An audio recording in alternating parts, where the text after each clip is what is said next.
So we're going to go ahead and get started. I'm going to do a screen share here. I don't want to do that. Okay, and you all can see that now, right? This is the way we're doing it. We're going to talk today a little bit about a brief history of the school and how you can support Greenspring, how to know what's going on in the school. We'll talk about COVID safety protocol and security, foods at school, and then Shannon's going to take over and she's going to talk to you about Children's House pedagogy and how you can bring some of those Montessori principles home and like the Greenspring. And then we'll finish up by talking about how to prepare your child to come to school. So just so you all know kind of what we have mapped out for our day, okay, together. So I'm going to start out by just sharing with you all that for those of you who are new, it's really important that you know that our school is what our school is because of our families. There is, without a doubt, we were founded by a group of parents. The first property that we have was purchased by the school with a group of parents. When we started in elementary class, it was because there was a group of parents who was willing to pilot that program. And it has been through the financial support and really the moral support and oftentimes the motivation of parents that the school is what it is now. And so in 2005, they added the gym, the building I'm sitting in right now. We have a beautiful gym. Those of you who are new to Greenspring haven't even really seen our beautiful campus. I hopefully we'll be able to do that this year. We have, and then back in 2014, we started a capital project that we are finishing up, really we'll be wrapping up in the last 2 years, where we gutted and renovated 21,000 square feet and then some. And then we also are starting, just so you all know, our elementary village this in November. We should be breaking ground. And so for us, it is absolutely a communal effort. It is about meeting the needs of the children. The child always is at the heart of every decision we make. And so I just think it's important that you all know that we cannot do it without you and how incredibly important you are in our community. You also can volunteer at Greenspring. We love having people volunteer this year. Last year was a lot harder in that way, but we ask you to really support our community in the ways you can. That doesn't mean supporting necessarily just the level that your child is in. It means that you support in the way that you can and that are your strengths. This gentleman here, he has built and constructed so many things for us. In fact, he built our little benches that the children all sit on underneath their hooks. He helps us in those ways, and that's a gift for him, and we're profoundly grateful. But it's just, and we look for experts in different areas in business, and we had a underwater sea person come in and put on all his gear. We had a trombonist with the Baltimore Symphony Orchestra come in, and he played music. He played his trombone, and it was supposed to be for one class, and all the classes, this pre-COVID, came over. So it really is a real opportunity for you to be a part of the community. And one of the things that we know about community is that you begin to feel a part of a community when you contribute to it. And so whatever way you would like to contribute, it's what we work with the children. The child doesn't come in and be an accessory in our classrooms. The child comes in and contributes. They distribute flowers around the classroom. They help clean up. They set the table. And we find that is really part of what has them feel so connected to our community. And so that's something we really recommend for those of you who are new and everyone that you contribute, because it really will help you also feel connected, and it makes us a better community.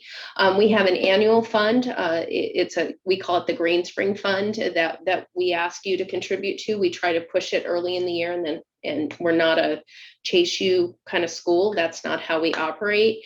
We have a birthday book fund for those of you who are book lovers like our family, and you can give, and your child will get, there will be books put in the library that say this book was a gift by, like we have had books by Sia Vallis, which is my daughter, like that.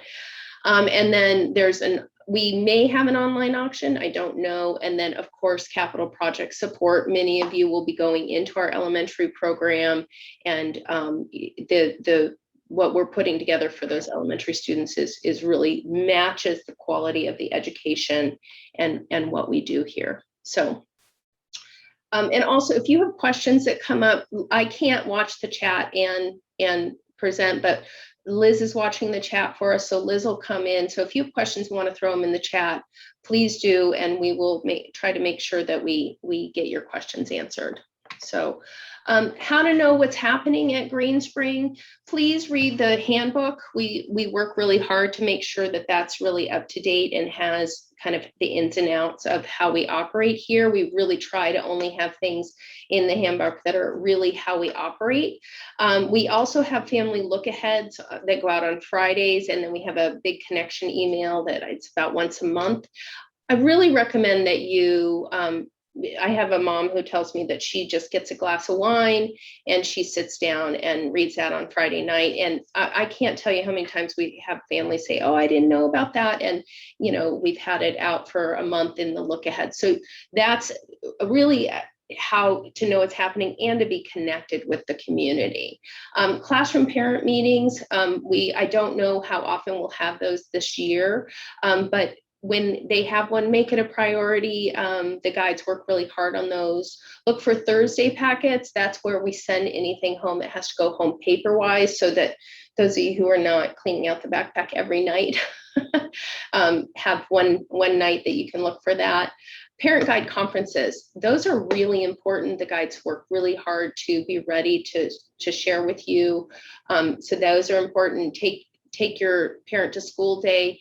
Once we're able to do that, again, we weren't able to do it last year, but that is a favorite for everybody, and you get to come into the classroom and see what's happening. And then individual calls, emails, and conferences. The other thing I just want to share with you all that we started doing last year, and I meant to add it to this, but is we have observation mornings now, which came out of COVID. It's a silver lining for sure, where you all can come in and see what your child is doing. So we'll have those scheduled well in advance. And yeah, of course you don't have to come, but that's also an opportunity if you have grandparents or people who are not able to be connected with the school or even be physically here. We had people from India last year attending, in Australia, and it was really a beautiful opportunity for extended family to participate in our community as well. Okay, so COVID guiding principles. Oh my gosh, I know. We were really hopeful that we weren't going to be so deep in these conversations about COVID. And here we are, right? So our commitment is that we really take the health and well-being and the safety of the children is really at the heart of every decision we make. Our commitment is that we remain true to our mission and our Montessori values, even while we navigate this, and that we continue to cultivate a culture of belonging with each of you feeling embraced, valued, respected, and celebrated. Even during COVID. One of the things that you all should know is that even during COVID, we made the decision last summer that we were going to continue. We'd already been working in the diversity, equity, inclusion area as a community, and we decided that work could not stop.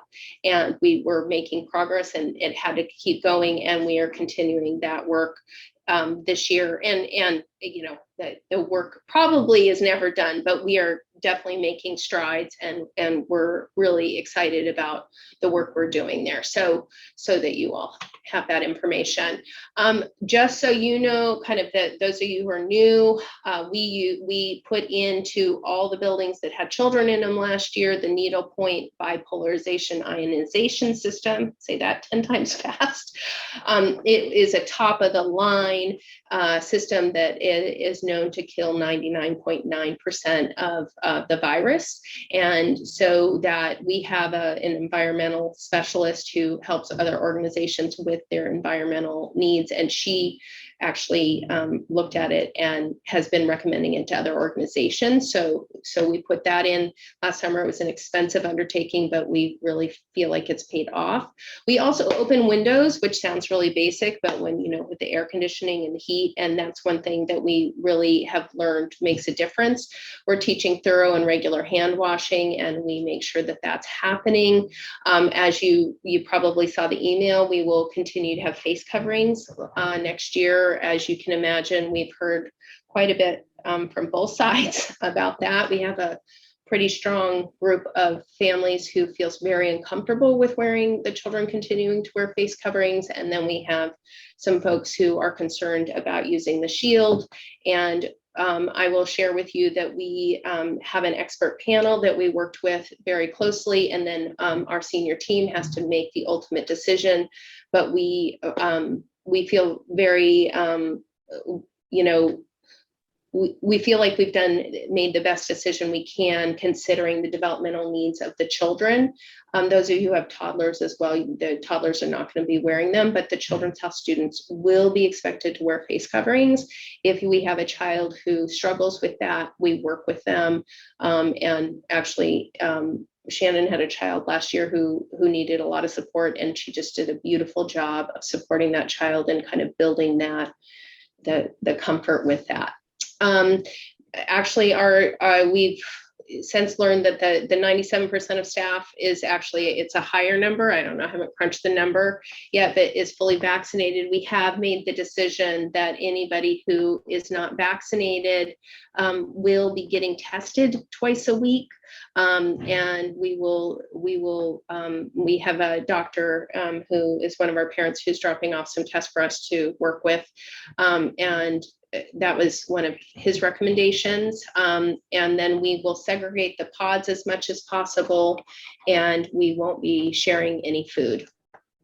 So I want to make sure, we're kind of flying here, so I'm not going to take quite a break quite yet, but is there anything that any of you want, any questions about COVID before we move on? Because I don't want to just... Yes. Tamara, there's a question in the chat from Zara. She said, I have questions about the shield. The link said it was for older children. Will it fit our younger ones in Children's Health? We have, Zara, great question. We have a shield that actually we ordered, and we need to send out the link. It just came in that is small enough for the younger children.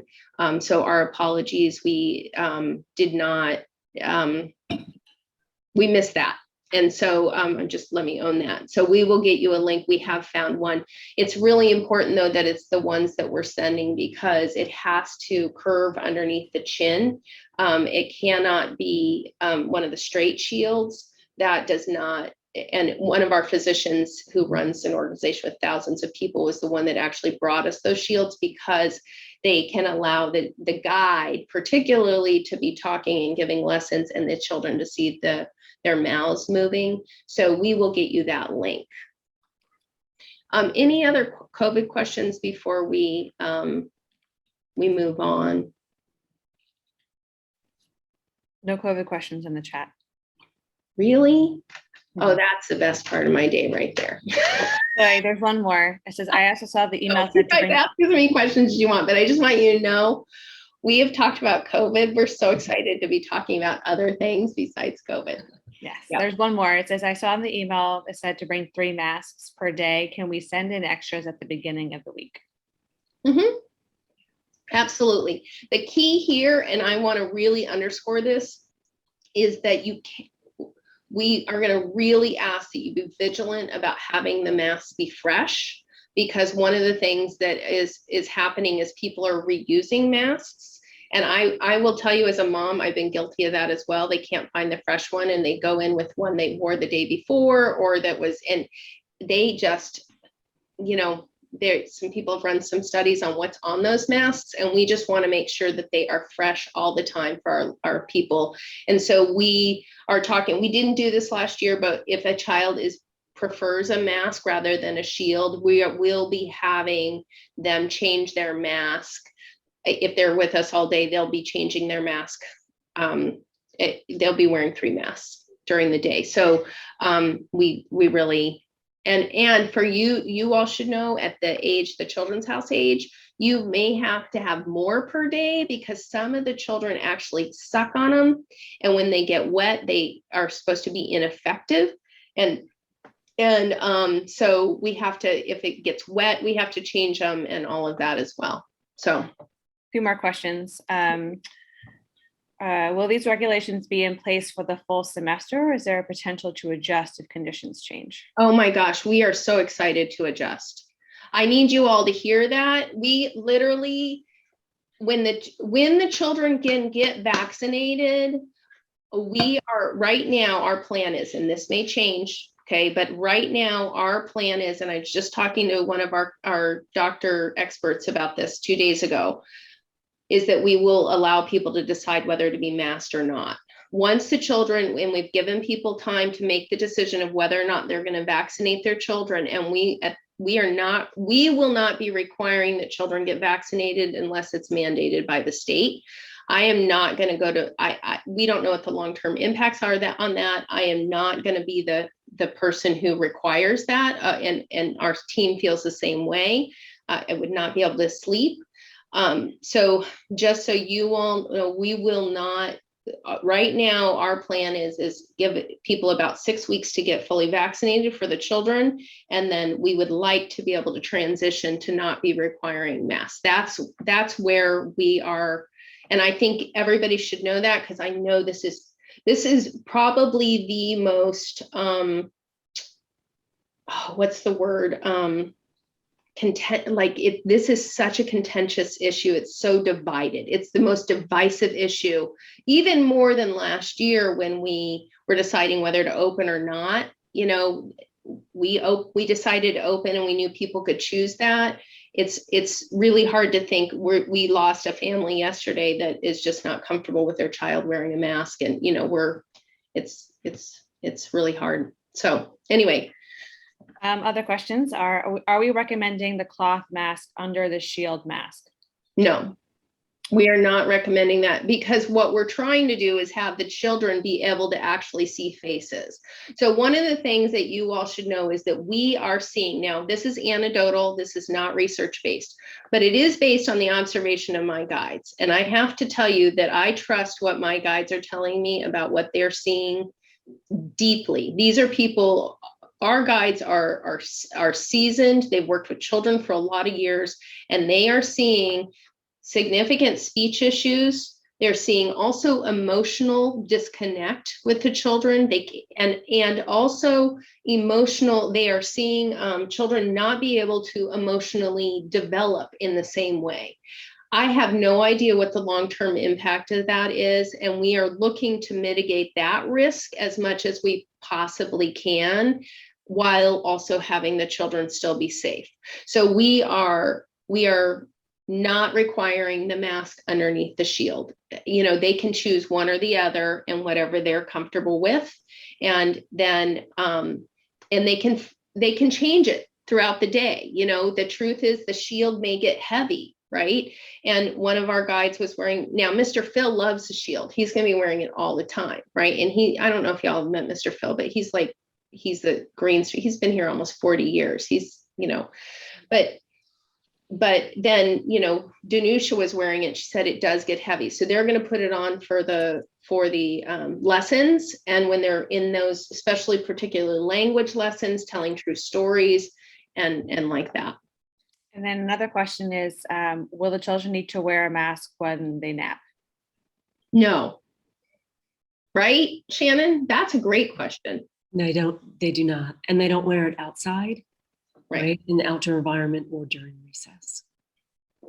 That's right. And we're not requiring our staff to wear them outside either. I will tell you, I had 3 different staff last year who had panic attacks and severe anxiety while wearing the mask. So it's really, it's a significant undertaking for our staff and for our children. And it's not something, I want you all to hear this. I know some of you are very pro-mask, some of you are not against masks, some of you are just kind of writing it out, but I need you to hear that it is a huge ask of anyone to wear a mask all day. It is a huge ask. And I'm talking day after day, not one day you go out and I had a parent say to me, well, I wore a mask all day and I was okay. Well, that's one day. I'm talking day after day after day. It's a huge ask. So one of the things we're really working on is having them have access to the outdoors as much as we can and all of that. So. Yeah. Those are all the questions in the chat. I just wanted to say that Tronster said that he really appreciates all the thought into COVID protocol. It's hard for everyone. It is hard for everyone. It's hard for you all as parents. You've been raising these little people in this really hard time. So anyway, you know what? We're going to make it through this together though. We're going to make it through this together, and it's going to be over soon. I'm going to pass this over to Shannon and let her talk about the philosophy behind everything that we do, because what we do very thoughtfully, and there's a reason for what we do. So I'm going to let her talk to you a little bit about that. Hi, everybody. So this is my favorite thing to talk about. Anyone who spends more than 5 minutes with me knows that. My family, my friends, this is my true passion.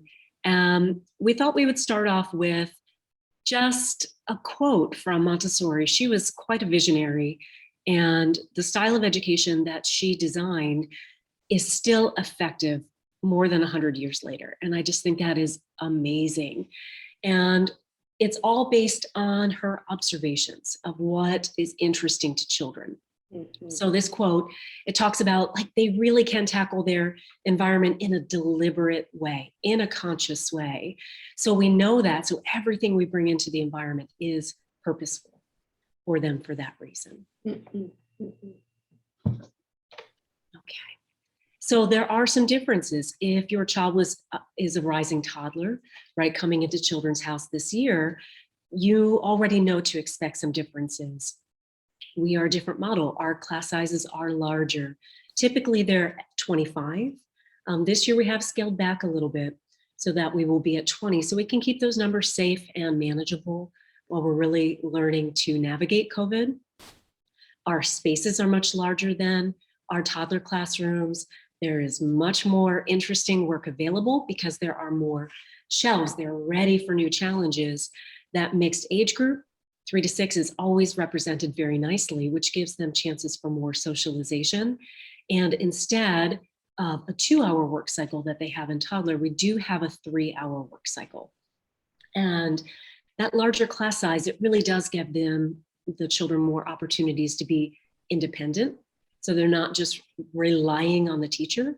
They can try again themselves, right? Kind of be more self-reliant. They can also turn toward their peers. Our program is designed that way for a reason. I can remember years ago when our class sizes were a little smaller, right? We had hit a recession. We've been around a long time. And we had around 17 or so. And it almost seemed like the teachers, we were too available to the children. So we had to kind of sit on our hands a little bit.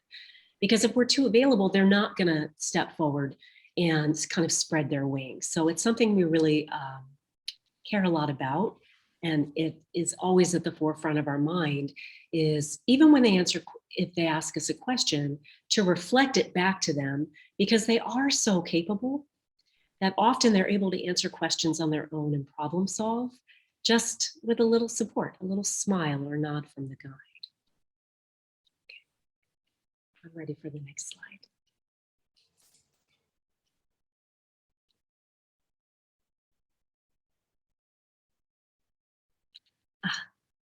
Place for everything and everything in its place. Montessori classrooms are inviting, they are orderly, everything is sequenced.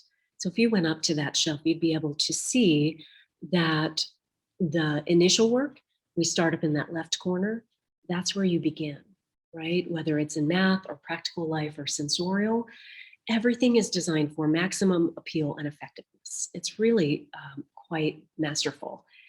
We call it the prepared environment. And that external order, when you remove something from the shelf, the space is left behind. So it really is very visually obvious when the child is finished working with it, where it lives on the shelf. And that is its home.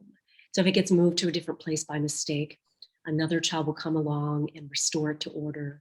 The guide or assistant will restore it to order because they count on that stability and the order in the shelves. It really helps bring a sense of calm and helps them to feel oriented to their environment. So let's see. Make sure I have everything I need here. The Montessori lesson. This is a thing of beauty, right? We are well planned to give lessons, and we have just the right lesson in mind for your child, right? Every day we come in ready to give 20 lessons. But sometimes what they show us, their spontaneous interest, are more important. So we'll stop in our tracks and prioritize that instead. The teacher leads a good amount of the lessons, right? But then the peers also step forward to do that direct teaching. Then you have indirect teaching, which is all around them. They're seeing children working on materials that are calling out to them. And so by learning how to plug in and watch carefully, then they really start to pick up on the pieces that they're very drawn to. So one of the things that we do each day as guides, we sit down for a portion of the morning and we watch our classroom. We watch to see what children are choosing. We watch to see who's watching who, right? Because that's a big area of influence that we can really utilize. When we're demonstrating a lesson, we're well practiced. We have to be very slow and precise in showing because there's not a lot of talking that goes on during lessons. We really want them to be focused on what's happening with our hands. So we give natural pauses. We try to keep the lessons very short. With our youngest children, they're usually 3 to 5 minutes. As their stamina to be able to be engaged in lessons continues and it gets a little stronger, then we can give those deeper lessons. Some of the golden bead lessons in math, there's quite a lot of setup, which is really exciting for the children. And we'll get to see some photos of that later. But they build up to that, right? We start to encourage them to repeat the works that they like because no one is going to rush them through a work. They are able to repeat it as many times as they like. If a peer comes along and shows interest in it, we just ask that they wait until it's returned to the shelf and then it's free choice for them. When we're introducing a new lesson, you really have to think of it in 3 stages. There's the initial presentation, which it's just a point of departure. It's really to show the child the basics in how to use the work, what its name is, where to find it on the shelf, how to use it, and how to return it, right? And what we want to set in motion is that second period, which is practice. That's where they really develop their own relationship with the material and really get to know it well. The expression is, it's reading something that says it's their revelation of competence, right? It really shows them like, I've got this. And they can see for themselves, right? They put the practice time into work and they really grow to know it. Well, the next step after the expression is that they could work with a friend or teach it to a less experienced partner. So it's really a thing of beauty. So to engage children in work, there's many different bag of tricks that we have. We can use a verbal invitation that works well for most children. It's really just turning to them and saying, I'd like to give you a lesson on the golden beads. It's very rare that a child will rebuff me. Really, they love their time with the teacher. They love their time with the lessons, and it's very rare. So it really kind of always makes me smile when they say, no, thank you. I want to have snack right now. I'll say, okay, because I just recommit and I'm going to get them later in the day. I'm going to get them the next morning. I'm never going to let that opportunity pass, but we really do want to gain their consent. So verbal invitation works well most of the time. Sometimes I can draw their attention to the work that I want them to do just by doing the work myself, putting my own practice time in, by noticing a work and straightening it on the shelf with a lot of reverence and care, right? Dusting it, bringing it forward so it really shines, opening the lid and just admiring it. I can also use the influence of the other children, right? I can have a peer lead the lesson. I can give a lesson to their favorite friend in their line of sight, right? And then all of a sudden I have a little crew around me who are watching so politely. I can also slide in with what's called an artistic interpretation. I can gather them for story or song or poem and just slide into a small group lesson. So there's many, many different ways of really gaining their consent and their cooperation, because that is very important.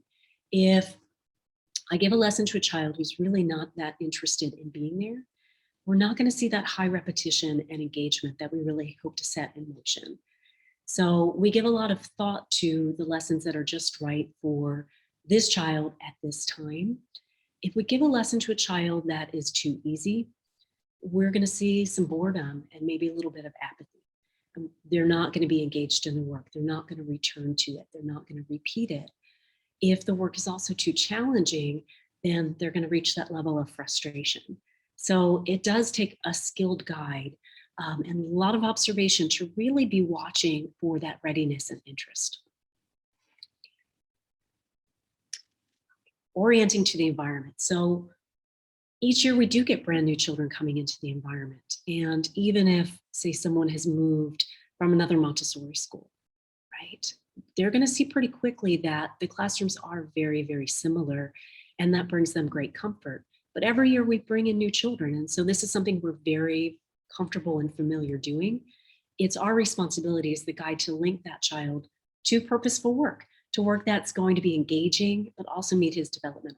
That's our pleasure and our responsibility, right? We have grace and courtesy lessons. That really helps the child to learn about the culture of our classroom and how we do things. So that's very, very important.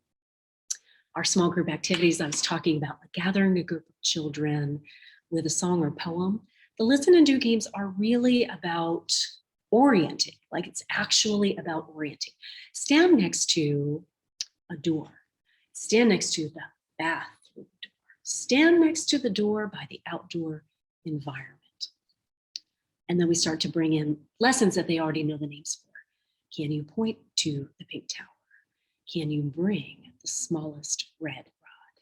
Right, so it's a way of bringing these movement games into the classroom and sending them out and then bringing them back in, right? So they just go out for a little while, then we bring all our little ducks close together, and they can also be watching other children. We usually have a group of 3 or 4 who are doing this.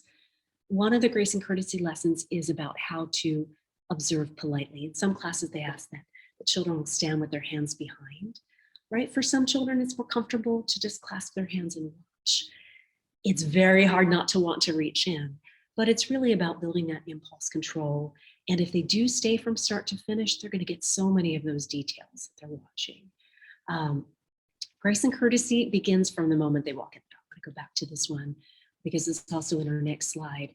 It's how they're greeted outside. So our assistants are taking the children, their temperature checks each morning and welcoming you with those same grace and courtesy lessons. Once the children enter the classroom, they're going to get a handshake and a nice big smile and a greeting, right? So that warmth and that kindness, that's grace and courtesy. Thanks, Tamara. And building character. So this is also a big part of our grace and courtesy. Okay. Again, it's about creating that culture of warmth and kindness. So helping each other, right, with the buttoning and the zipping.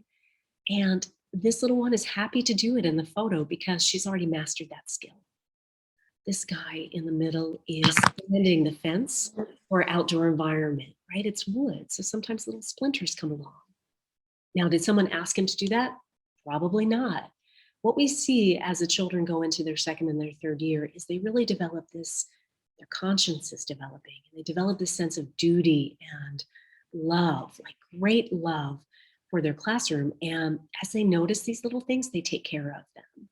This little girl on the right, you see she's repairing the line for walking on the line exercises.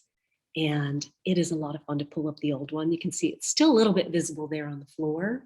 Children love to help with these jobs. So in my classroom, I don't sharpen all the pencils to get things ready for the children. I don't do things for the children that they can do for themselves. I just step back and invite them if they haven't noticed that the opportunity is available. And then I support them if they need any help. And I'm just there to smile at them and cheer them on. So any ways that they can be independent, that's what we really want to encourage. Now, our grace and courtesy lessons are formal lessons, right? They are role plays that we do. And what we do is include a small group of children, probably about 5 or so.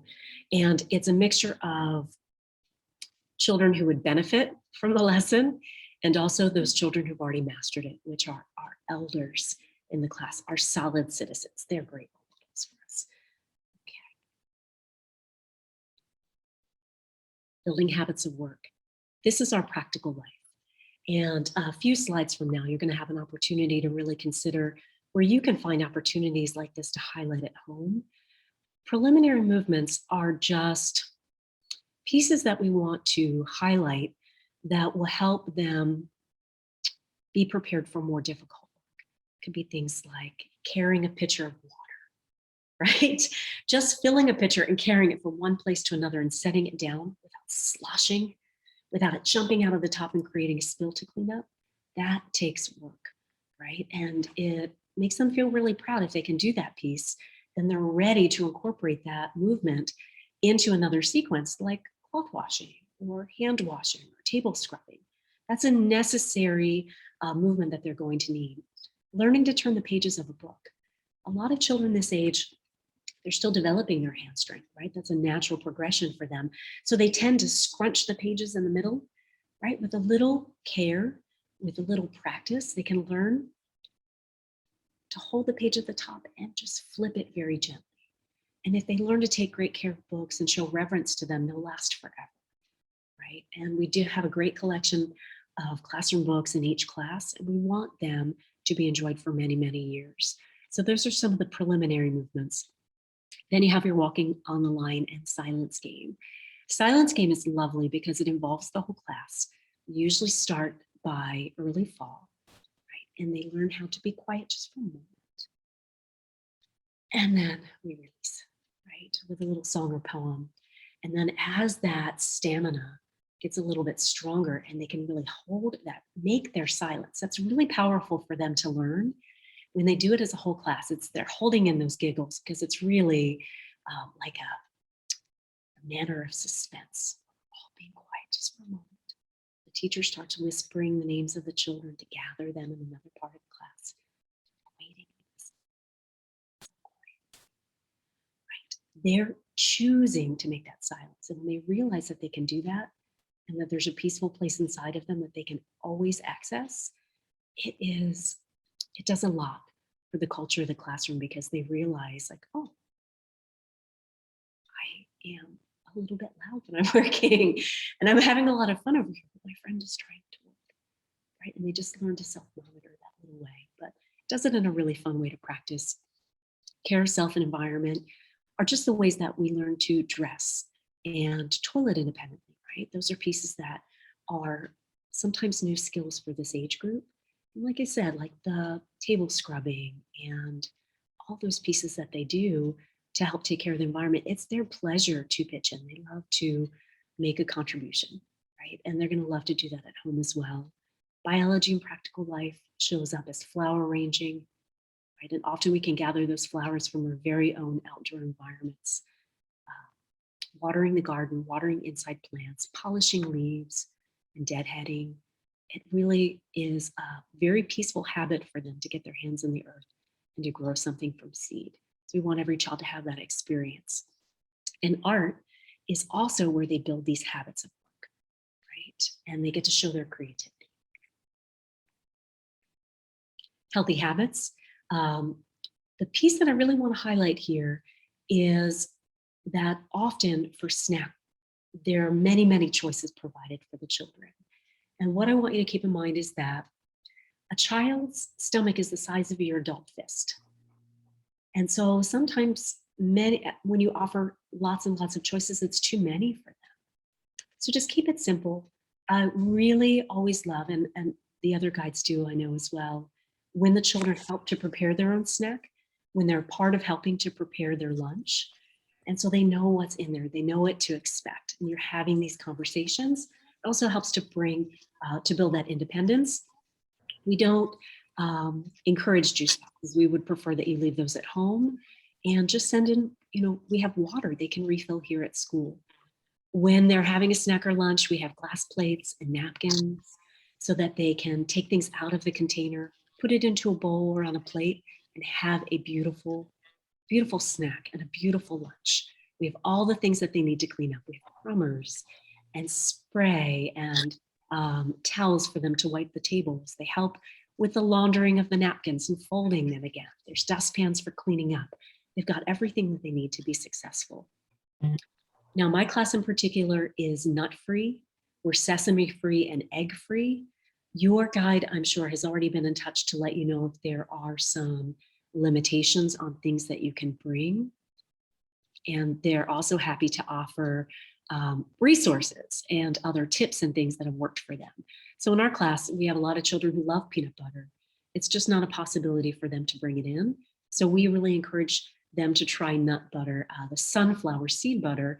And if the children don't like it the first time, don't be discouraged. Just keep offering and trying. And sometimes it takes up to 20 times before they really incorporate new foods into their schedule. Shannon, I just want to add one thing on this, if you don't mind. This is Tamara. I don't know if y'all can see me, but the one piece I want to say is that I really loved what you said about the size of their stomach. Please don't send foods that everything that you send for lunch or snack should be something that you're okay if they just eat that. That's really important. Please don't send potato chips or high sugar yogurts and those kind of things, because sometimes they'll be worn out or they may be talking a lot, and we can nudge them to eat, but they may just get through one or two things in their lunch sometimes. And we want all those to be healthy choices, because it really makes a difference in fueling them for the afternoon. The other thing, just for those of you who are new, we don't actually, as a school, serve sugar. On campus, we don't serve anything that has a first or second ingredient of sugar. We are aware of the impact on sugar on the body, and we want to support the health and well-being. And the other thing about allergies is you may not have the information on allergies yet from your guide. We're still getting health forms from families. So the people that Shannon has, my guess is they're returning. If we have any new allergies, those will come out. You'll have those before school starts from your guide, so they'll let you know, and we'll underscore that at back to school night for you. So just those are the pieces. All right, great. And if you have questions, please throw them up into the chat. We're happy to answer those for you.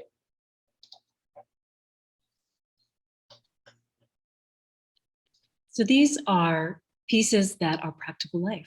Practical life is the bridge between home and school. And again, they are so capable. So I want you to be thinking, we're going to take a 5-minute break, and then we're going to come back and talk a little bit about maybe 3 things that you're already doing that are on this list, and 3 that you'd be willing to try. Because we find that when we're able to get the cooperation of parents, and these are expectations also at home, it really helps those habits to take root. And again, they're so proud to make a meaningful contribution. You'll see their shoulders go back. And I know it can be a little daunting to perhaps put a glass plate into a 3-year-old's hands and ask them to help load the dishwasher. So they're learning at school to really hold things tightly, use their thumbs to grip, right? So you just have to make sure that they have that support in learning, but they really can do more than you think. Okay, I have a question down here in the chat. Lunch happens in the Children's House between 11:30 and noon. We do have a staggered schedule for our Children's House this year. We're starting a little bit earlier up in my class. We'll probably be sitting down to lunch by about 11:40. It seems like there's going to be a little bit of a spread. So between 11:40 and noon is when they'll start. Some children eat very quickly. It's 15 or 20 minutes and they turn around and they're already finished. Others dawdle and they like time to socialize, or they eat very slow. There's no stipulation on how much time. Some children take an hour. It's very individual. And when they're finished, they clean up and they begin their second work time. May not be ready to jump into a big work right as soon as they finish, so they may look at books, right? Or do a little sewing activity or something like that. But there's no rush on them to eat lunch. And Also, if they're finished very quickly, we're not going to ask them to sit down and stay at the table. It's not something we would do. Okay, I see something else in the chat. Oh, please. Oh, I don't know why it's going forward. They also asked about if there's a snack time as well, and that's a yes. Phoebe and Yes, and it's individual. We don't have a group snack because of COVID this year. So really the children have that great freedom to have their snack whenever they would like. I had a few who would eat as soon as they arrived. I thought, are you eating breakfast? Right? But it was part of their routine. Right? And we were able to urge them to push it a little bit later in the morning. They're all a little bit different. Usually when children start having snack, their friends notice, and then all of a sudden you have a little cluster. I especially noticed that with my first year children. They're like, oh, other people are eating, I should eat right now. And then those that maybe aren't feeling so hungry for a snack, we encourage them, right? When we notice that other people are, that they could take out their snack, but it's really up to them. It's really up to them, and we'll be along to help them with their snack setup and the cleanup. Someone asked about a refrigerator in the class. Every class has a refrigerator. can lunches be heated up? Individual classes are very different. I do have a microwave in my classroom, but I have to man it, right? So there's that added component. And so I have to teach the grace and courtesy around, this is the button for heating for 30 seconds. We do a little tap test, right? Because some foods heat up very quickly. Give it a little stir. Because quite truthfully, when you put soup into the refrigerator or a dinner that you had, they're having lunch was dinner the night before, it's not as appetizing if it's cold. So that's a concession that I've made. Every class is a little bit different about that, but. Can I just share one thing about that? So Shannon's very generous with her microwave. I am. I don't recommend it. I don't recommend it because you can imagine if 20 children come in with something to microwave and each one takes about a minute, you're talking about 20 minutes of the day with people kind of waiting around. So I don't know if you all can see me right now, but I just want to share, this thermos right here. Yes, they can see you. They can see me. Okay. This thermos right here, I highly recommend this thermos. It's expensive, but if you put in food in here in the morning, hot, really hot, it will stay warm. I can open this at 4 p.m. and it's still warm. And quite warm. And so actually people laugh because it takes me a second. I've got to take the lid off and let it cool down.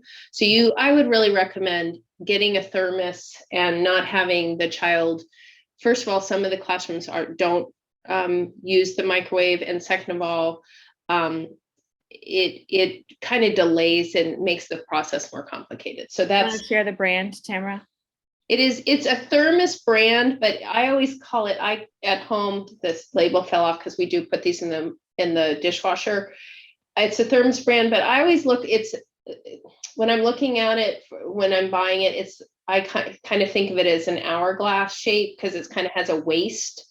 Because a lot of the thermos brands ones are not nearly as good. This one I think it's a camping one. Technically, it has a spot for a spoon, and this just holds up really well. And these are the ones that really work long term. We've had these quite a while, and we dishwash them and everything, and they're holding up.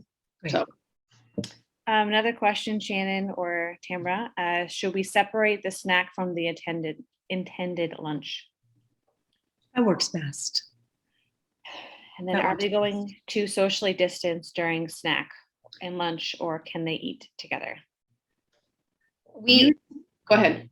Do you want to take this one? I'll take this one. So we will have them sit as like we've been buying outdoor furniture, and we've been talking about getting yoga mats again for this year so that they can sit outside and have lunch and be separate enough. We can't have them be 6 feet apart and in the classroom. I want everybody to know that, but we will have them be, somewhat separate, a couple feet apart. We're not going to have them sitting right up against each other like they would in a normal year. And we're really trying to set it up so that it's easier for our guides to go outside to eat. I will share with you, for us, that's also we're giving something up because we're giving up the beautiful lunch, which is, you know, a tablecloth and glass plates and all of that when we go outside to eat. So, you know, and it's as you can imagine, if children have food that needs to get heated up in the microwave and but your staff is going outside and taking everybody outside, it gets pretty tricky. And so we're trying to set it up so that it's easier for them to get outside this year to eat. All right. This is just one thing that I wanted to make sure that we also request of you all. We find that children are getting less and less of this. We're talking about time where they're not being entertained by an adult, where they are free of electronics and they really have time to just kind of decompress. The brain science shows that that's incredibly important to how their brain functions and to developing creativity and really thinking. And one of the things that happens nowadays is that we are not necessarily raising thinkers unless, I think Montessori is the antidote to that, but so often the child is going from thing to thing to thing, and they don't actually have time to think or to be bored. One of the things we love in our house is when one of our children dares to say they're bored, I say, oh my gosh, I learned this from my mother. I'm so happy to hear that. I have a list of things for you to help me with. And their boredom goes away very, very quickly. So we just, we find that this really helps them to find themselves and know themselves as people, and is really important. So I just wanted to make sure that that was included as well. Okay, we talked about that. All right. Okay, so sensorial. It's really hard for me to choose a favorite area, but wow, sensorial, it's pretty special. So this is actually a photo of me with the bells from many, many moons ago. So I'll start there. The bells are incredible because it is a very in-depth curriculum, and the child's interests will really dictate how far they go into it, right? So when they begin, they learn how to support the bell by holding the stem. They carry it to a table. They come back for the mallet and the damper, and they learn how to play it and listen until they don't hear the sound anymore. And it's really interesting in a classroom where there's a busy hum of work and socialization going on, to really listen in that way for a very faint sound sitting on the air. All of time stops, right? It's a very beautiful thing. And then they learn, they bring a second bell. How do you tell the difference between the two? They look exactly the same. You tell by playing them, right? So with sensorial, that is very much how the whole curriculum is handled. It really isolates one sense at a time. And so they learn how to swing that mallet and listen. They swing and they hit the second bell, and then they return them to the bell cabinet, and they have to figure out, where do they go back? And they have to play the control bell and see which one matches. Well, it's very interesting when you first give these lessons, because when you ask, do they sound the same? They'll say yes, right? Because they're both sounds. And so they really have to start to train their ear. So this work is to support auditory discrimination, which is going to help them in learning their letter sounds. It's complete genius. But the bell curriculum doesn't stop there. Once they learn how to play and match 2 bells, then we do 4. Then we move up to doing all 8. Then they learn how to play up and down the scale. They can also learn how to grade the bells. This sound is lower. They start to manipulate them and move them around, right? But it doesn't stop there. They can then learn the names of the notes and learn to play their own melodies and commit them to paper. The notation for the bells is a lesson. Not all children are as excited to get there, but I think it's because they don't know that power, right? So we just nudge them forward, make sure they're getting that practice time. You can't see below the cabinet in this picture, but there's also the sharps and flats. And so when they get mixed into the bells that are sitting on top, which is the key of C, they don't sound right. Something sounds different about them. And that's the guidepost that they need to really make that change, right? Oh, I have all these bells, but there's one left over. Oh, must be belonging to the sharps and flats. We'll put that away for another time, right? But each time we play the bells, we go play up and down the scale so they can hear how it's supposed to sound. So they're really left with that sense impression. And then in the middle picture here, what you see are sound cylinders. They're also to develop auditory discrimination. They shake it by each ear, and then they try to find a match. This is incredibly challenging work. They love it. They will repeat this work over and over. And that's not the only lesson that's done with them. Just pairing and finding the similarity, finding its match, is the first lesson. When they're ready for a new challenge, they can grade them and listen and decide, I'm going to put them in order from the softest to the loudest. No. This time, I'm going to put them in order from the loudest to the softest. And that's what they do. It's really pretty awesome. Again, it supports them in learning their letter sounds. The pink tower here is one of our first sensorial materials. And what's so lovely about this photo is the tiniest little cube that goes on top, right? As you are bringing these tiny cubes to the rug, you're carrying each one at a time. Your handhold has to change. The littlest one has a pincher grip hold, right? That's preparation for writing. And then they start to increase in size. So by the end, you're carrying it with your hand fully grasped on the top and creating a little shelf with your hand on the bottom. So they can feel it growing in size or feel it getting smaller just by the way their hand is holding onto the cube. What a great sense impression. Now with this work, we demonstrate the lesson first, right? And we stay with them as they're building. If they master it the first time, the lesson was too easy for them. Ideally, we want the lesson to be just a little bit of a grasp, right? And so the child who maybe builds it a little bit wonky, maybe 2 or 3 cubes are out of place the first time. That's not a bad thing. Those mistakes are really a learning opportunity. And we restore it to order on the shelf so that when they walk by it many, many times throughout the day in their travels, it's left intact. So it really leaves them with a sense impression of what it's supposed to look like. So then they learn through their own practices, something looks a little bit off about this. And we don't fix it for them, right? If it's put away incorrectly, there's always an older child that notices to come along to restore it to order. That's just what they do. They give that support to each other. So you got your finding similarities and discriminating differences. Their skills of observation are really developing as they're working with these materials. It's a beautiful thing. So their analytical mind is really helping to guide their movements. We talked about the handhold of the pink tower, and the sequence of the bells is so magical. It's one of my favorite materials, I have to say. So this is a sensorial scope and sequence. So just showing you a few pictures, right? You get a sense of these materials are fun. They are engaging. Of course, your children are going to want to use them again and again and again, but there's things for each sense. The only one that we've had to pull back on because of COVID is the gustatory, which is the tasting jars, right? If we can find a way to bring them back safely this year, that's a great complement to the sensorial curriculum because it is sweet, sour, salty, and bitter.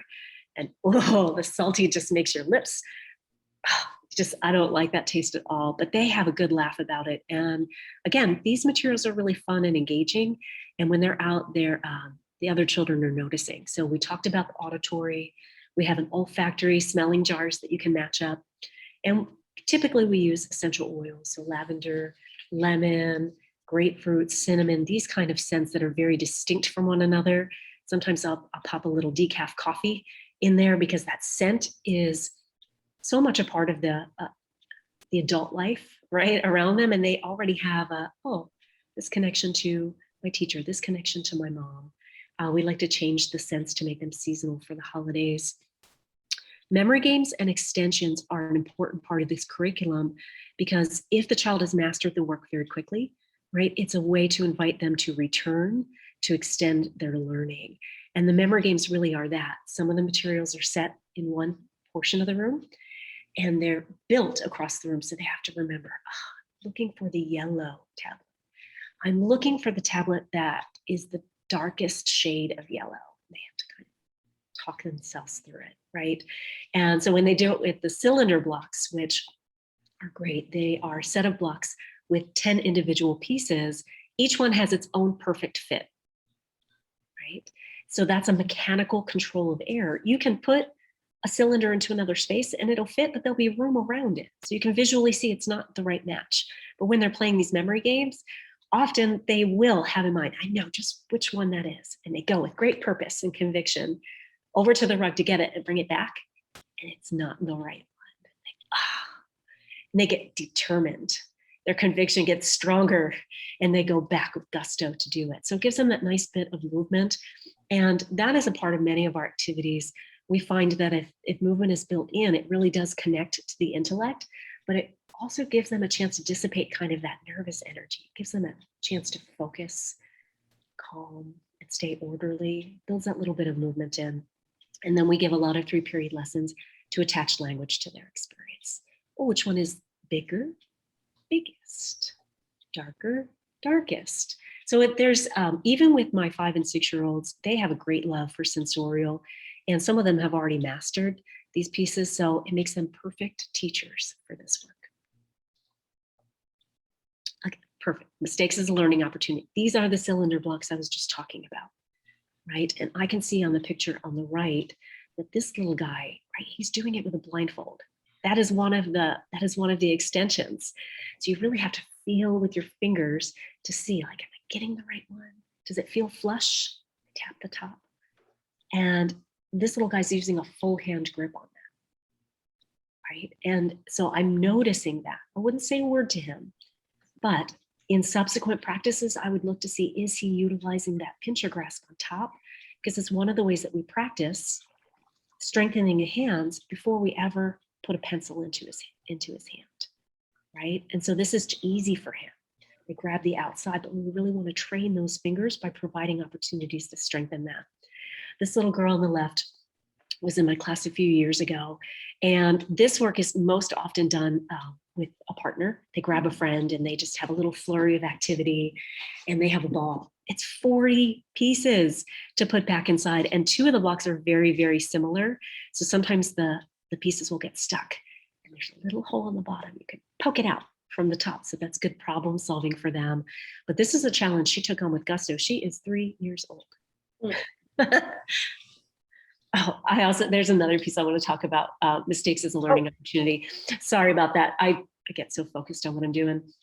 Okay, so yeah, it's all about a growth mindset, right? So even the child who comes back with the wrong cylinder when he's doing these memory games, some children will get a little bit bummed out by it. And you have to do a little cheerleading around that and a little bit of support to help them really embrace that growth mindset.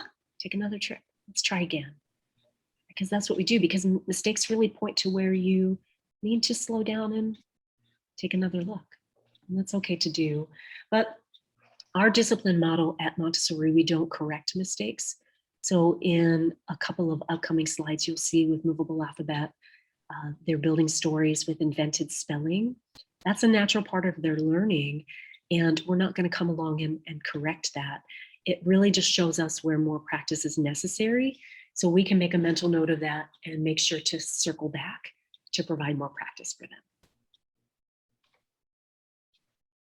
This is a new image that I found in a coaching workshop that I did.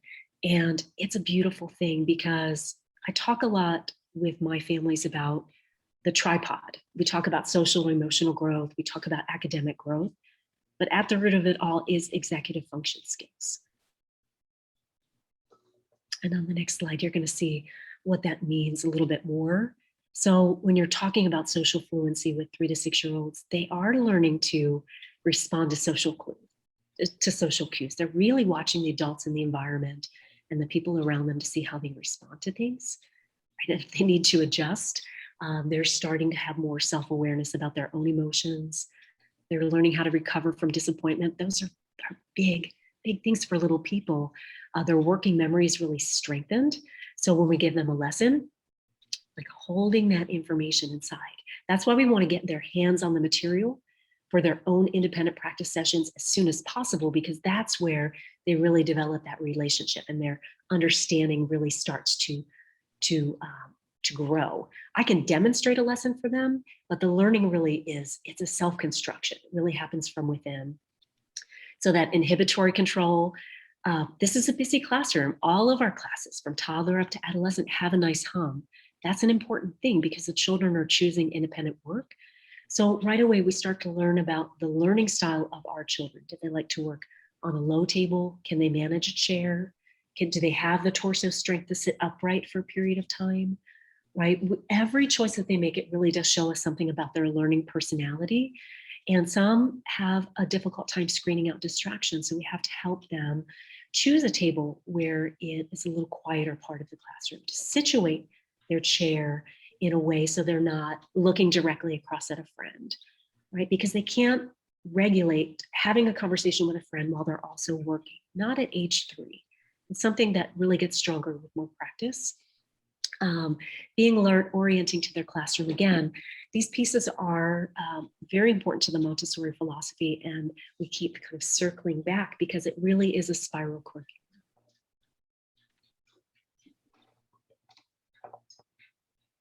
Building writers. So this is the movable alphabet I was talking about, and these little ones have already created their story. And now they've done their editing, right? If there are any little details that they wanted to add, it's very easy with movable alphabet to go back. If there are some sounds that need a little strengthening, right? If the teacher is available and can give that supported feedback. But these two are choosing to copy it on paper. And so I can tell they're a little bit older. This is a way that children who've already learned their sounds, but whose hands aren't quite prepared, either the hand strength or the steadiness or the pencil grip is being developed. Maybe it's that they need more practice with their letter formation, right? So this is a great model to use, and that way they can proceed with the writing as a means of self-expression without having an adult to do it for them. The picture in the middle is called Metal Insets, and I love this work so much. This is the first formal introduction of a pencil. So they've done all these beautiful sensorial works, our continent puzzle maps, our botany leaf cabinet, the cylinder blocks, all strengthening that pincher grasp. They're building the strength in hand strength and steadiness with cutting. Do you see how intent he is on focusing? He's trying to will his hand to cooperate with his mind. His mind wants to open those scissors, but his hand strength is a lagging skill, right? He needs a little bit more practice with that. So we do have training scissors and those sort of things, but that tells me he just needs a little more practice. You see the scissors also here for flower arranging on the left. So all of those are building hand strength and steadiness in preparation for the hand to be ready for writing. There's also the preparation of the mind. So one of the pieces that's very important is our spoken language curriculum. In the spoken language curriculum, the most important aspect of it is that children learn self-expression, right? They learn that conversation is a reciprocal exchange of ideas. When they have something to share, we listen with our full presence. That's what we can give them, right? This environment is beautifully prepared in that way. They learn to volley ideas and answer questions and develop their thinking. Sometimes when we have children who are just first arriving to the Children's House, we ask them a question and they may answer with what their brother likes. I'll say, "What's your favorite color?" And they'll say, "Oh, my brother likes yellow." Right? So it's like really getting to know their own personalities and showcasing that. And I'll say, "Ah, there's another friend sitting over here. That's also their favorite color." So it's just a way of really connecting them and getting them to share ideas. Well, what do you like to have for breakfast? We just have these conversations with them, and it really starts to grow their idea to share, their ability to share their own ideas. Back to this little photo here in the middle. So it looks like a stencil. That's really what it is. They're tracing the outline, and they place the inside frame. They trace around that and lift it up, and they color it freehand. This is why we don't need to have coloring books or other kinds of stencils in the classroom, because this fits the bill. This is something that is self-created. They choose their own shape. They choose their own color. They're showing their personality in every choice that they make, but it's also ornamental geometry, something of their own creation. And there's many, many different lessons. The first is just very simply tracing and coloring in with a big serpentine line. You'll see a little shakiness in their hands because their hands haven't been strengthened. Then they learn to get the lines a little closer together. They choose 2 of each shape to overlap, then 3 of each shape, and different shapes. And then the final lesson before free design is they learn how to press a little harder to make a gradation of color from darkest to lightest. That teaches them about lightness of touch. What we want to develop in this work, besides a proper pencil grip, is the ability to write for some time without getting fatigued. We don't want them to grip so hard and hold onto the pencil that they're done writing very, very quickly. So that's something that's very, very important. Again, about... Sorry, I'm so sorry. Oh, no worries, no worries. The last piece I wanted to highlight about our spoken language is for talkative children. They come in, they have a lot to say. This is a good outlet for them. So when we bring them into small group activities and we're doing spoken language activities, it's perfect for them. But it also helps their more reserved classmates get to know them a little more and build that trust and rapport so they begin to share. So it's a nice outlet because it draws those more reserved children out and gives the talkative children a chance to bond with their classmates and have a perfect place to do that. And building readers. So this sandpaper letter you'll see here on the left is first introduced when we are doing writing, because it's a way that we teach sound symbol association. So instead of calling that a letter G, we tell them the sound when we're practicing. We choose 3 letters at a time. We practice with them, tracing each time very slowly. I'm not talking while I'm doing it. And then I produce the sound. G. Trace it a second time. G. Trace it a 3rd time. I really want to impress upon them, especially with this letter in particular, go up to the top and then it changes direction. I don't have to tell them because I'm showing them with my motions, right? The sandpaper letters are how they learn their sounds. They also revisit them because it's impressing upon them, like the letter formation, right? It gives them plenty of time to practice before they ever make that jump to writing on their own. This middle one here looks like the teacher is practicing a reading book with them. There's many activities that come before that. We really want for them to learn their individual sounds, be listening for the sounds that comprise words, play a lot of sound games. And when they have that confidence and that competence at sounding out simple words like bag, and nut, then we up the level of challenge and we introduce more interesting words, picnic, magnet, rabbit. So they're listening for longer phonetic words. Then the skills for learning what we call our phonograms come in. And that allows them to expand what they're able to read and to read more challenging, interesting words like torso and head. So all the parts of the life cycle and the parts of the frog and the horse that are part of our science curriculum. On the right here, you can see she's working with phonetic cards. This is a child from my class several years ago. I can see pod and nut and top. And what she's doing is she laid out all the pictures first, and then she's reading the label, just sounding it out. It's called decoding. So she has to sound out each one. P, ah, d, and then push the word back together, pod, to match it up. Then there's control cards. She can check her work independently. She's not going to be waiting for me to come along to do it. But meanwhile, I'm right in the background, listening all along. So if she hits a snag, I can come over to help. I can send a peer to lend a helping hand, or I can just make a note that we might need to practice that again. I saw there was something came up in the chat. Yes. They say, how does this work for children who already know their sounds and letters but haven't learned cursive writing? That's a great question. So we do have, many of us have tracing boards. So what we want to do is we do still use the sandpaper letters because they are tried and true material. What we do is we can lay several out to show them letter sequences. If you start with the letter C, close it up and you have a letter O. Add a little tail, there's a letter A. Extend that tail underneath, there's a G and a Q, right? So we can use that same material to show the children, you already know your sounds. This material is also very helpful for writing. Montessori designed the sandpaper letters because she wanted something multisensory. She was obviously ahead of her time 100 years ago. So you're seeing the letter, right? That's the visual. You're hearing the letter, we're providing the sound, that's auditory, and they're tracing it, that tactile. So it's going to get into that muscular memory. By tracing it, it's really going to help them with their letter formation without having to rely on, how do I control this pencil? Where do I make it sit on the line?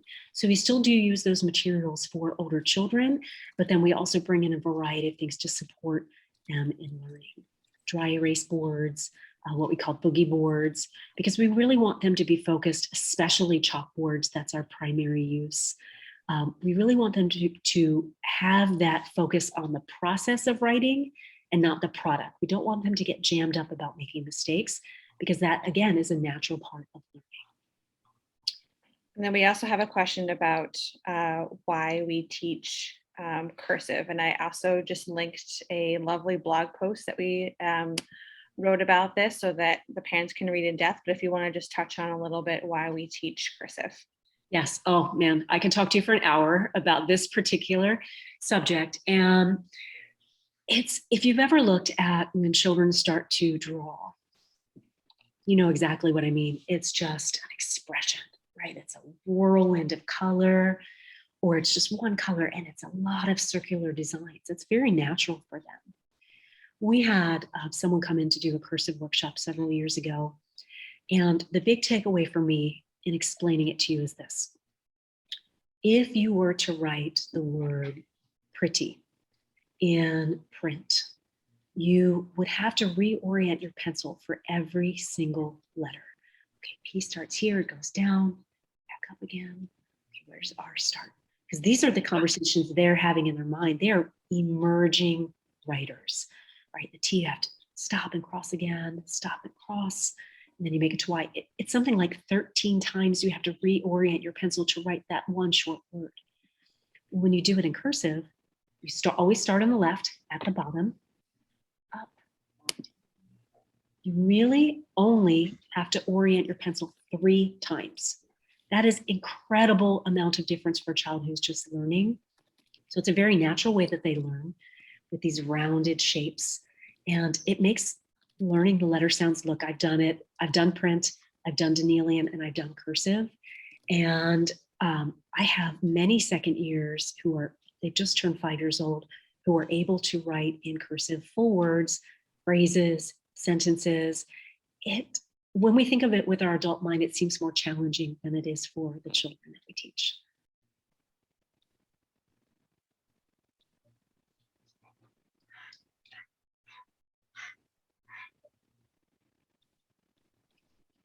Okay, so again, our curriculum is very extensive. And this is to make sure that we prepare and support these children through their 3-year journey in Children's House. Spoken language starts the first day that they come in with our greetings and our stories that we tell, our true stories. We spend time looking at the artwork on the classroom walls, and we ask their opinion about it. What do you see? And we share a little fact about it, right? So we just are engaging them. Every time we have conversations, that's spoken language skills. We play fun games with objects where they start to listen for the first sound in a word. And then, there's many other sounds in that word. Let's listen for a few more, right? So it's always kind of building on the skill level that they have and really drawing that, making sure they have a strong foundation to move forward. They are developing that phonemic awareness with the sound game, which is talked about, the sound symbol association, learning their letter sounds with our sandpaper letters. They're also learning that letter formation and handwriting with the sandpaper letters. Writing as a means of self-expression, we've talked about. Word study is really interesting because typically when they reach age 5, they start asking you, how do you spell that? And they're really curious about it, and they're really keeping everything in their mind. Invented spelling, which is used when children are sounding out words, right? And they're writing what they hear. It's invented spelling because it's not spelled properly, right? They're just doing the best they can with the skills that they have. That arc of learning continues to about age 12. As they're learning these phonogram spelling patterns, they start to incorporate them in their writing. We see that as early as 5.5, it's even stronger, 6, even stronger. And then they go into the elementary, and those skills continue as they become stronger readers, and they're seeing examples in books. They're experiencing in their own writing, and they're getting that gentle feedback from the guide on things that they can work on, right? Grammar is really fun. It's one of my favorite parts of the language curriculum. It helps language to come alive. And it starts with a material that we call the farm. Who wouldn't want to get their hands on these animals, right? There's cows and goats and things like that. But in the word cow, OW is a phonogram.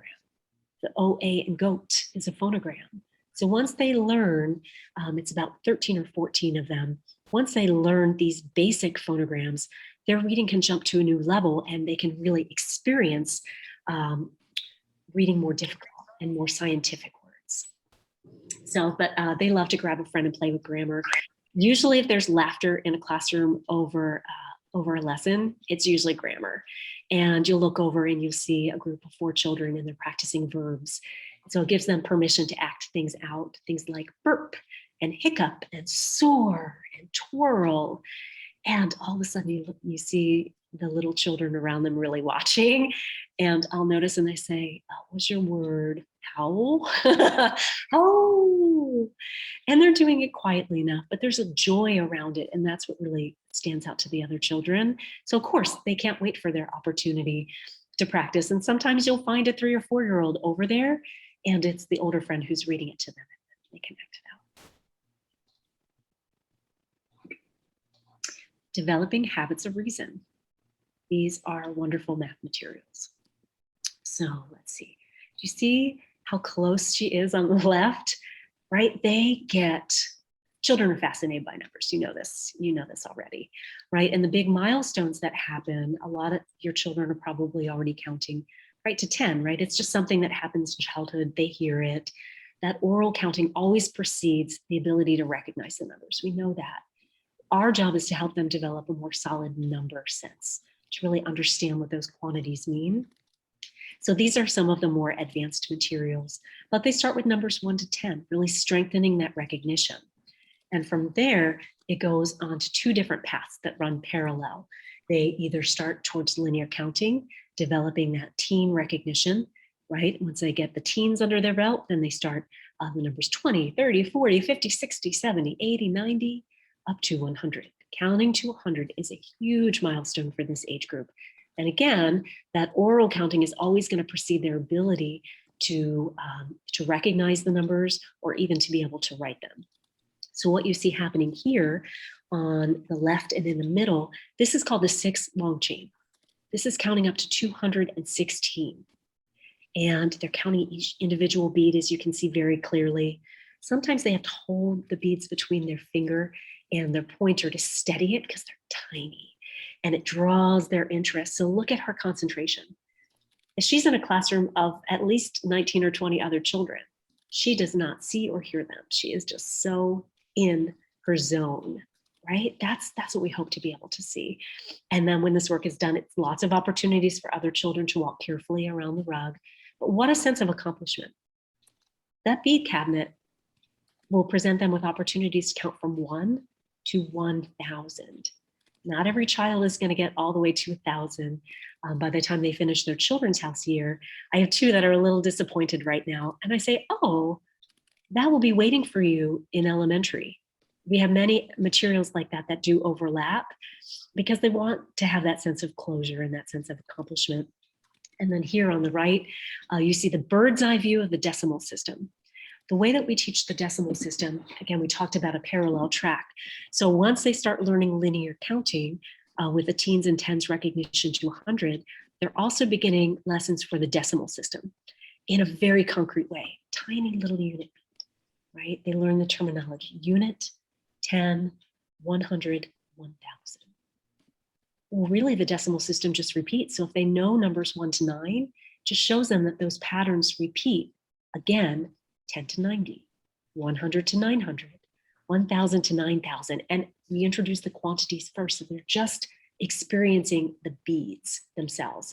They go and collect them.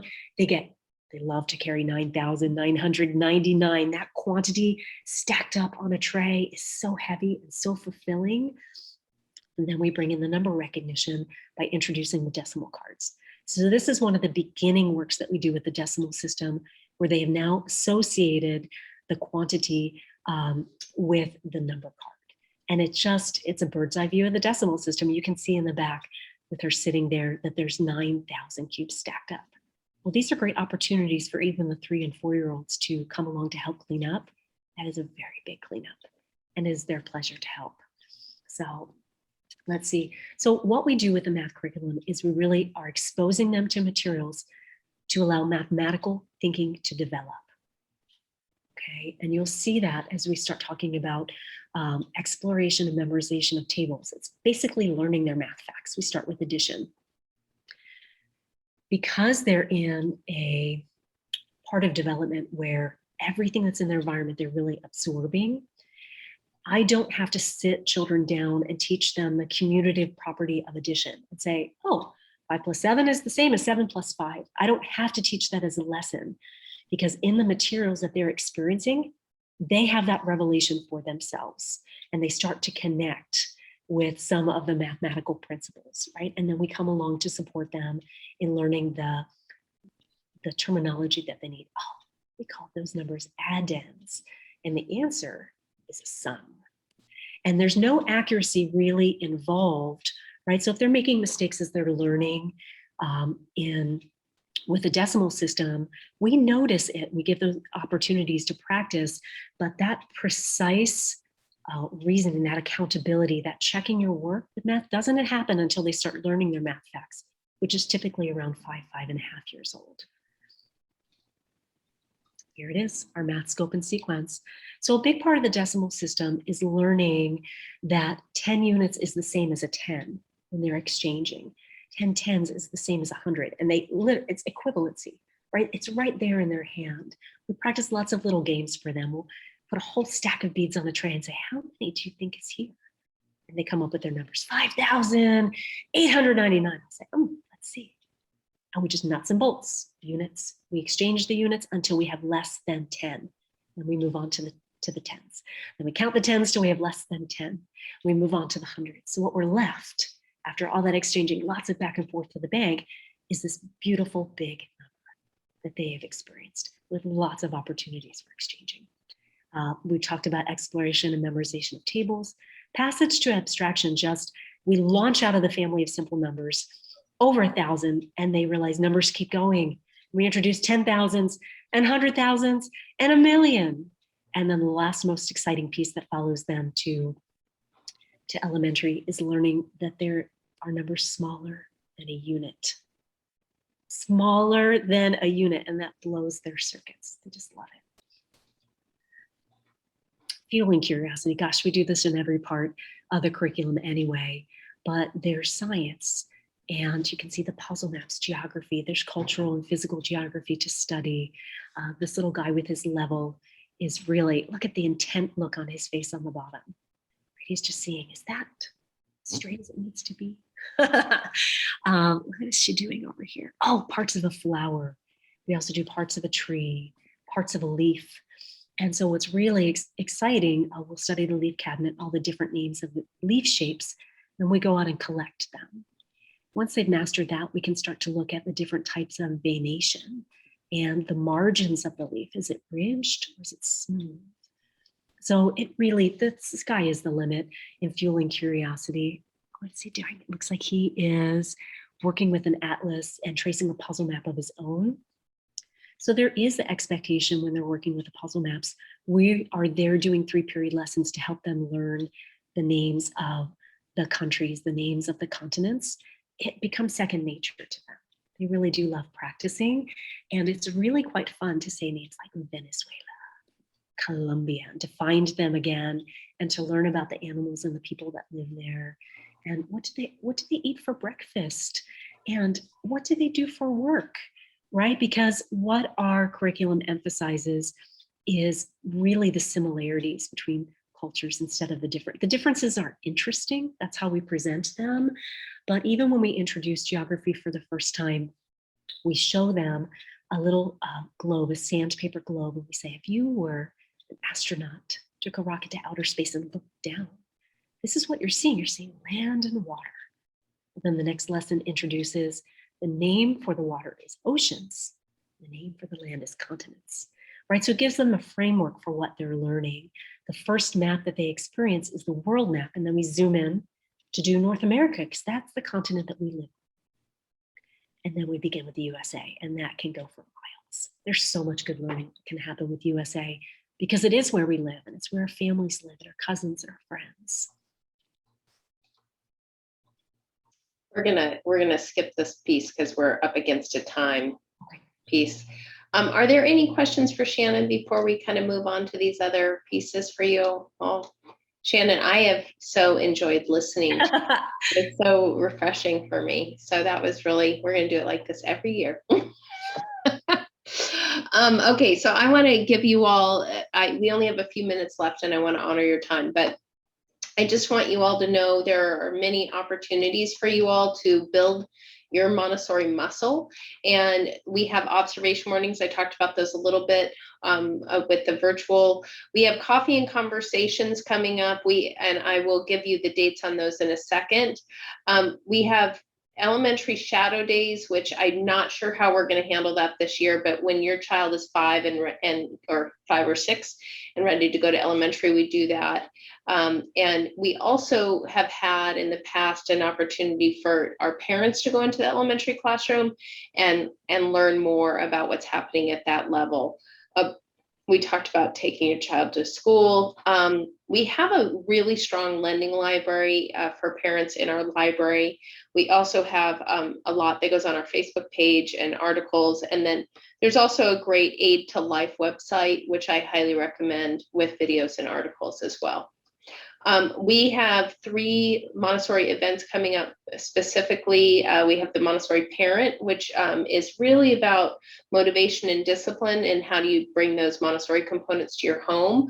And then we have the Montessori Home, which is really the prepared environment. And in that I go over like each room in the house, what does it look like for children up through about age 5.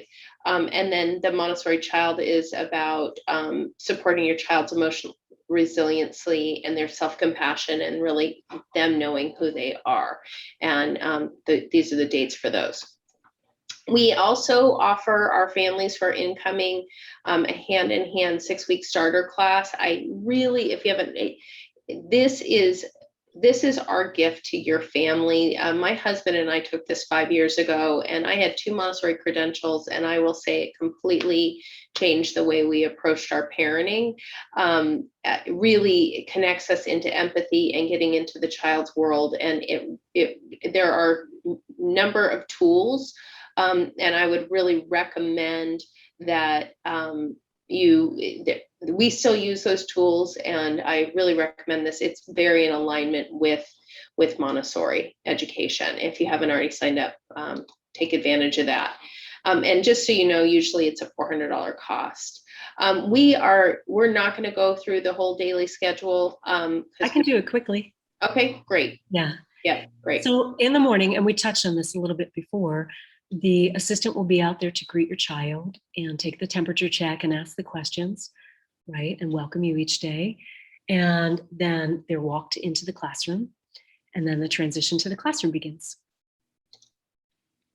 They're going to come in and hang up their belongings, put on their inside shoes or slippers, put their snack and lunch into the fridge, toilet if necessary. Maybe they've already done that at home, but they're definitely going to be washing hands. That's one of the first kind of touch points with hygiene that we do in the morning. Then their morning work cycle begins. And for each child that looks a little bit different. Some like to come in and they've had a big workout from the night before. They make that their focus.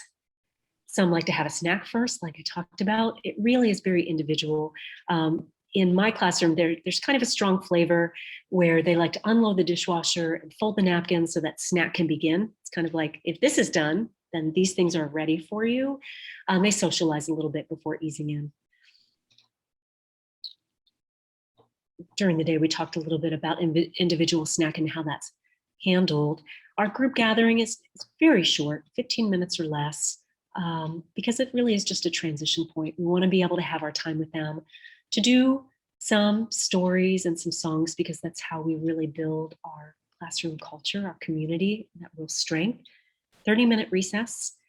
We do like to do it rain or shine, so that's the reason that the rain boots and jacket are on your supply list. And again, as we come in, they wash their hands upon return to the classroom. Right around 11:30, noon, depending on your staggered schedule, those half-day children are going to prepare for car line.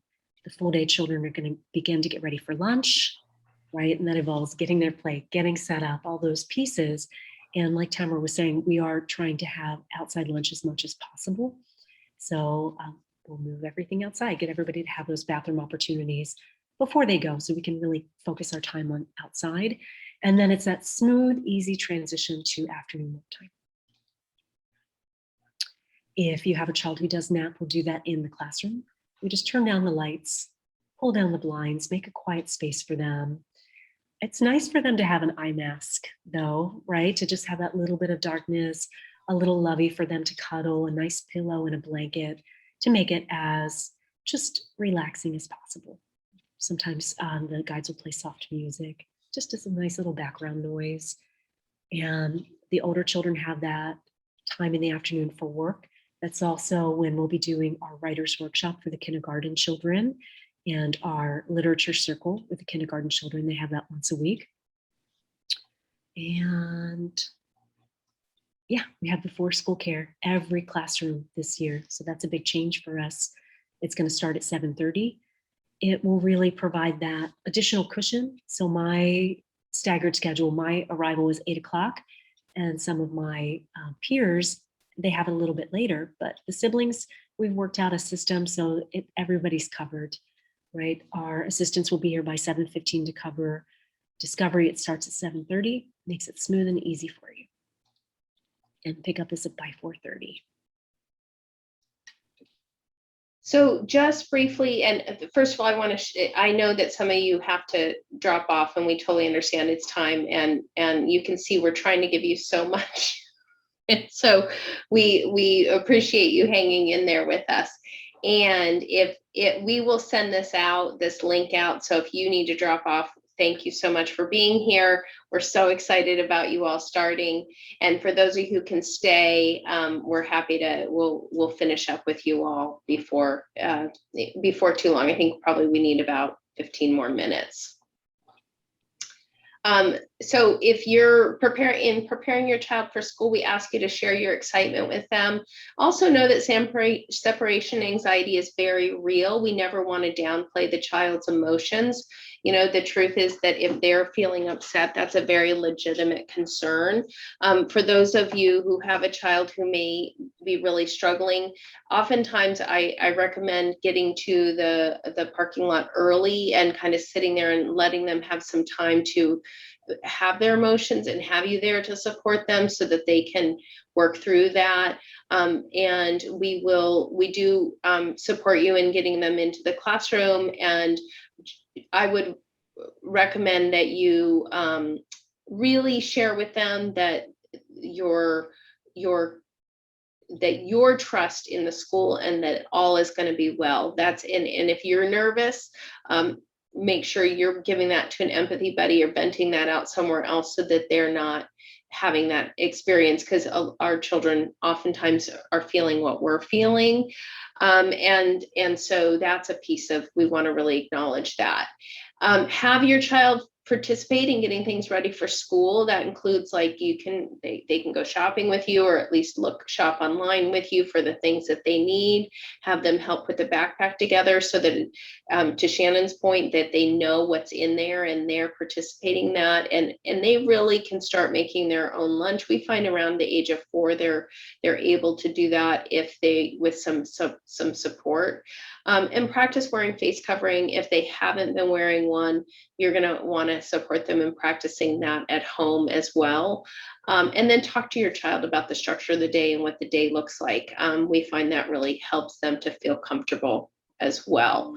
And we like to use the same language. I talk to my girls about self-construction and that their responsibility in their own building of themselves. And children are really able to, they have very high capacity for vocabulary and language. So there's no reason to not start to include them in those conversations. Questions, thoughts, concerns, anything else? I know that there were a couple people who wanted to talk about bringing in a child who's older. If you all don't mind staying afterwards today, we're happy to stay with you. And I'm going to stop the share so we can see you. And are there any other questions or thoughts or anything that you all want to make sure we cover? This has been, I know it's a lot of information. You've made it through your Zoom call. Tamara, we did get a question about upcoming hand-in-hand classes. Our plan is to hopefully continue to do them, right? Is that their only opportunity to sign up? We have right now 2 sessions. Assuming that they go well, we would ideally like to continue to offer them. You can always take them. Additionally, they're about $400 each, though. That it's not a lightweight, it's not a small fee. So I would recommend, our plan is to continue to offer them, assuming they continue to go well. Oh, maybe what we can do, if you all are interested and can't make the first couple sessions, to email me or Liz, and we can keep a list going. So if there's enough, we'll know we'll have enough to go ahead and structure another class. Yeah, I just have to share with you, and I see your hand, your name is not Samantha though, but you're next, okay? So one of the things that happened for me is I had an older daughter. At that point, she was 11, and we weren't in partnership. And I have this vision for my children and I having a partnership relationship. And I got to learn that I wasn't really, she came home and she learned that, I don't want to say this with all the children, but we talked a little bit about Santa Claus, and there was a revelation about that. She went in and slammed her door, and I went in and sat and listened to her and was present to her for the first time, instead of saying, well, she just slammed her door, she must want to be by herself, or having her be on her own. I went in and just sat on her bed, and she just looked at me like I had 3 heads, because I was so used to coaching her, always kindly, always gently, but there was not space for her. And she started talking about how she didn't want to grow up because she didn't want the responsibility of being an adult. And this whole thing came pouring out of her, and she followed me around the house for 3 days after that. And from then we've been really tight. It's amazing, that huge shift for us in our house of, me not being such a know-it-all. Which I still struggle with, as you can imagine. So anyway, so what is your name? Leora. What is it? Leora.